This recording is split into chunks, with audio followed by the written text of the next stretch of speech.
Hello students, आपका स्वागत है आपके अपने चैनल पाठशाला बाय करियर क्राफ्टर्स पे। तो आज हम लोग सोशल साइंस का प्रैक्टिस सेट कितना देखने वाले हैं, 9, है ना। इससे पहले हमने 8 प्रैक्टिस सेट देख लिया है। अगर आपने नहीं देखे हैं तो आप प्लेलिस्ट बना हुआ है, वहां से जाइए, आठों को देखिए, है ना। तो इसी के साथ हम लोग शुरू करते हैं प्रैक्टिस सेट 9। इसमें हम लोग 20 महत्वपूर्ण एमसीक्यू देखेंगे। ठीक है, 20 इंपॉर्टेंट महत्वपूर्ण कर सकते हैं।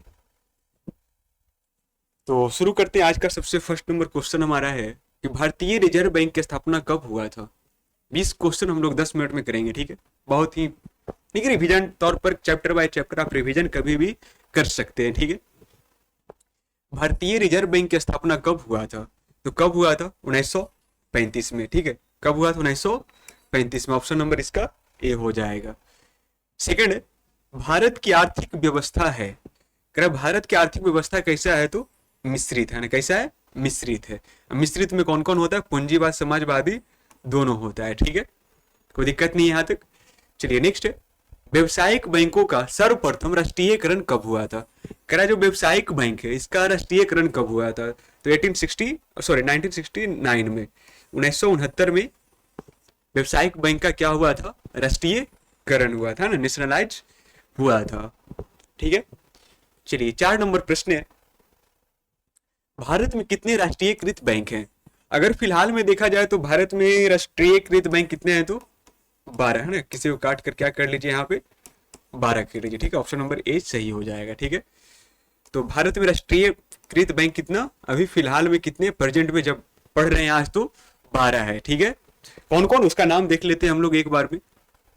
एक हो गया आपका Bank of Baroda, Bank of India, Bank of Maharashtra, Canara Bank, Central Bank of India, Indian Bank, Indian Overseas Bank, Punjab और Sindh Bank, Punjab National Bank, Bharatiya State Bank, UCO Bank और यूनियन बैंक ऑफ इंडिया, ठीक है। और किसका कब स्थापना हुआ वो आपको साइड में लिखा हुआ है, ठीक है। आप इसको पढ़ सकते हैं, ठीक है। ये है जो हमारा राष्ट्रीयकृत बैंक है। अभी कितना वर्तमान में? तो 12 है, ठीक है। चलिए नेक्स्ट देखते हैं, भारत की वित्तीय राजधानी किस शहर को कहा जाता है? तो भारत का वित्तीय राजधानी किसे कहते हैं? तो मुंबई को कहते हैं। किसे कहते हैं? मुंबई को कहते हैं, ठीक है। भारत का वित्तीय राजधानी कहाँ? तो मुंबई को कहते हैं। नेक्स्ट, गैर संस्थागत वित्त प्रदान करने वाला सबसे लोकप्रिय साधन है। गैर संस्थागत में, ठीक है। जब गैर संस्थागत रहेगा तो सबसे लोकप्रिय साधन क्या हो जाएगा? तो महाजन हो जाएगा। कौन हो जाएगा? महाजन हो जाएगा, ठीक। ऑप्शन नंबर इसका सी सही हो जाएगा। नेक्स्ट, निम्न में कौन संस्थागत वित्त का साधन है? कह रहा निम्न में कौन संस्थागत, ठीक है। तो संस्थागत वित्त का साधन कौन हो जाएगा? तो सहकारी और सॉरी व्यवसायिक बैंक हो जाएगा। कौन हो जाएगा? व्यवसायिक बैंक हो जाएगा, ठीक। ऑप्शन नंबर इसका डी हो जाएगा। संस्थागत बोलेगा तो कौन सा हो जाएगा? व्यवसायिक। अगर आपसे पूछते गैर संस्थागत तो महाजन हो जाएगा, ठीक है। क्योंकि महाजन से ऋण लेना आसान होता है, ठीक है, लेकिन उसमें शोषण का डर होता है, ब्याज भी ऊंचा हो ज्यादा होता है। लेकिन संस्थागत में ऐसा कुछ नहीं होता है, ठीक है। चलिए 8 नंबर प्रश्न है, शेयर बाजार की नियामक संस्था है। जो शेयर बाजार का नियामक संस्था कौन है? तो सेबी, है ना, सेबी। ऑप्शन नंबर बी हो जाएगा, ठीक है। 9 है, वाणिज्य बैंक का राष्ट्रीयकरण कब हुआ था? तो वाणिज्य बैंक का राष्ट्रीयकरण 1969 में हुआ था, ठीक है। कब हुआ था? 1969 ईस्वी में हुआ था। नेक्स्ट, भारत का केंद्रीय बैंक कौन सा है? कह भारत का केंद्रीय बैंक कौन सा है? कौन सा? रिजर्व बैंक ऑफ इंडिया, जिसको हम लोग बोलते हैं आरबीआई, ठीक है। रिजर्व बैंक ऑफ इंडिया बोलते हैं। ऑप्शन नंबर इसका ए हो जाएगा। अगर आप लोग यहां तक बने हैं तो वीडियो को लाइक शेयर जरूर करिए और चैनल को सब्सक्राइब कर लीजिए, नहीं किए हैं तो, है ना। और जितना हो सकता है अपने ग्रुप में सगे संबंधी भाई बहन, है ना, सभी जगह वीडियो को शेयर करिए। क्योंकि हम लोग मेहनत करके सोशल साइंस में 40 में 40 नंबर लाने का भरपूर प्रयास करेंगे और लाएंगे भी। प्रयास करेंगे तो 40 में 40 आएगा भी, ठीक है। लेकिन प्रयास न करिएगा अभी से तो बहुत ज्यादा समस्या होगा एग्जाम के समय, ठीक है। तो आदत डालिए, हम लोग ये आदत डलवा रहे हैं आपसे। अभी 20 क्वेश्चन करेंगे, उसके बाद 40 क्वेश्चन का सेट लगाएंगे, उसके बाद 60 का, उसके बाद 80 का एग्जाम के पैटर्न पे, ठीक है। बिल्कुल सेट बाय सेट हम लोग पढ़ेंगे। चलिए 11 है, स्वयं सहायता समूह में लगभग सदस्य होते हैं। 11 नंबर क्वेश्चन गायब है नहीं। स्वयं सहायता समूह में लगभग सदस्य होते हैं। जो सेल्फ हेल्प ग्रुप होता है उसमें सदस्यों की संख्या कितना, 15 से 20 होता है। कितना, 15 से 20 होता है। ऑप्शन नंबर बी सही हो जाएगा। नेक्स्ट, भारत में अभी कार्यरत क्षेत्रीय ग्रामीण बैंक की संख्या कितनी है? क्या अभी वर्तमान समय में अप्रोक्स बोला जाए तो लगता है 46 या फिर 43 होने वाला है। ठीक है, एक मिनट, हाँ 43, ठीक है। अभी जो कार्यरत हमारा जो क्षेत्रीय ग्रामीण बैंक है कितना है, वो 43 है, 43 है। ठीक है, इसमें से कोई ऑप्शन नहीं है तो याद रखिएगा, कोई नहीं, कितना रहेगा, 43 है। ठीक है, अभी प्रेजेंट में ग्रामीण क्षेत्रीय बैंक कितने हैं, तो 43 है। चलिए लिखा है, भारत में वर्तमान में 43 क्षेत्रीय ग्रामीण बैंक है, जिसको रीजनल रूरल बैंक बोलते हैं।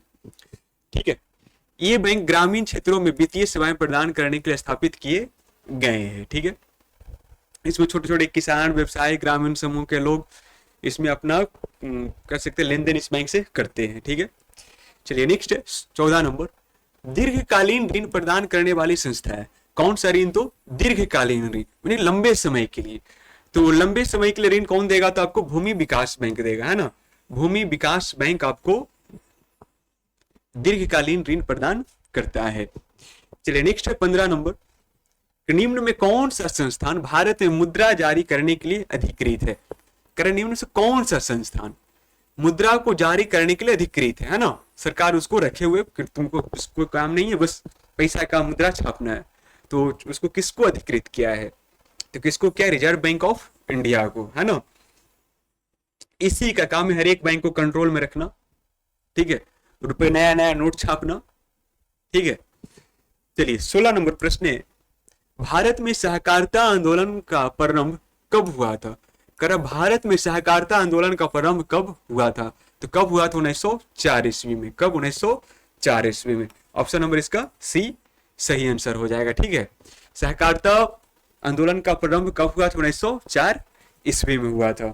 नेक्स्ट, वित्तीय सेवाओं की आवश्यकता होती है। देखिए जो वित्तीय सेवा है ना, ऐसा कोई है ही नहीं जिसको वित्तीय आवश्यकता ना पड़े। ठीक है, सबको वित्तीय आवश्यकता पड़ता है, चाहे वो सरकार हो, व्यक्ति हो, या तो फिर व्यवसायिक संस्थान हो।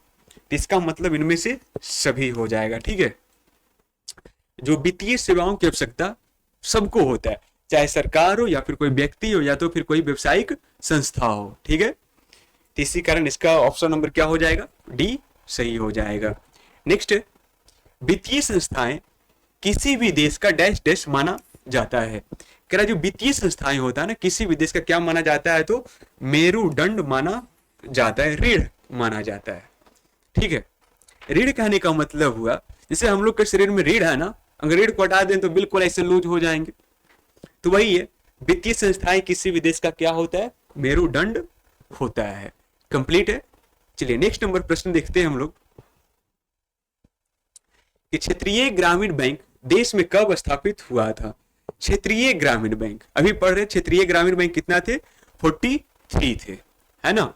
अब कह रहा क्षेत्रीय ग्रामीण बैंक देश में कब स्थापित किया गया था। ठीक है, कब स्थापित किया गया था, तो 1975 ईस्वी में। कब, 1975 ईस्वी में किया गया था। ठीक है, इसका सही आंसर कितना, 1975 हो जाएगा।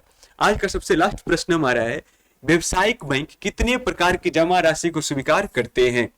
तो व्यवसायिक बैंक जो है ना, कितने प्रकार का जमा राशि, तो 4 प्रकार का। कितना, 4 प्रकार का जमा राशि को स्वीकार करते हैं। ये चारों कौन कौन है, अस्थाई जमा, चालू जमा, संचयी जमा और आवर्ती जमा। अस्थाई जमा मतलब फिक्स डिपॉजिट, करेंट डिपॉजिट। संचयी मतलब आवर्ती हो गया, रिकरिंग। और संचयी को इंग्लिश में क्या बोलते हैं, चलिए गूगल कर लीजिए आप, है ना। अस्थाई जमा में क्या होता है कि एक निश्चित अवधि के लिए पैसा जमा किए जाते हैं। ठीक है, फिक्स टाइम के लिए पैसा हम लोग जमा कर देते हैं, और उस अवधि को जब तक पूरा होगा नहीं और उस पैसा को हम लोग निकाल नहीं सकते। चालू जमा, इसमें अपनी मर्जी से पैसा डालेंगे और निकाल सकते, जब मन करे जब हम लोग निकाल सकते हैं। ठीक है, लेकिन इस पर ब्याज नहीं मिलता है। ठीक है, ये भी बात सही है। संचयी जमा, पैसे निकालने का अधिकार सीमित होता है, हालांकि जमा करता जितनी चाहे जितनी बार पैसा जमा कर सकता है।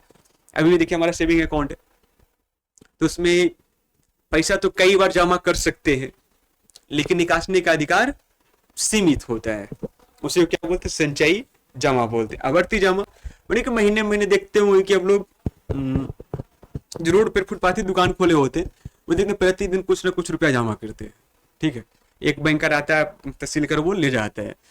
तो इसी में कहते हैं आवर्ती जमा मतलब हर महीने एक निश्चित रकम जमा की जाती है। जैसे LIC पॉलिसी मान लीजिए, है ना, उसमें हम लोग निश्चित अवधि के लिए पैसा को जमा करते हैं, महीना महीना उसमें पैसा हम लोग जमा करवाते हैं, ठीक है। तो ये था हमारा आज का 20 महत्वपूर्ण क्वेश्चन। 20 को हमने देखा। नेक्स्ट स्लाइड टॉपिक में देखेंगे 10वां सेट, ठीक है। तो प्रीमियम कोर्स लेना चाहते हैं तो ऐप हमारा इंस्टॉल कर लीजिए, ठीक है। उसमें आपको प्रीमियम कोर्स में ये सब सारे के सारे फीचर आपको मिलने वाले हैं, ठीक है।